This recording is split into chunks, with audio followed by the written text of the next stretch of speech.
ग्रन्थगीताय ग्रन्थगेयाय ग्रन्थान्तरात्मने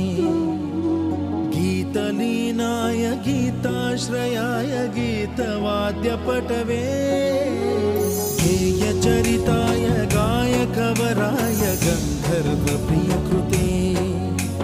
गायकाधीन विग्रहाय गङ्गाजलप्रणयवते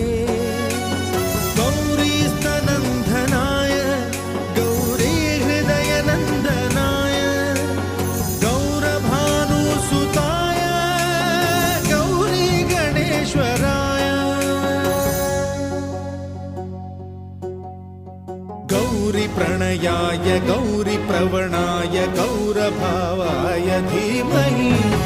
गोसहस्राय गोवर्धनाय गोपगोपाय धीमहि गुणातीताय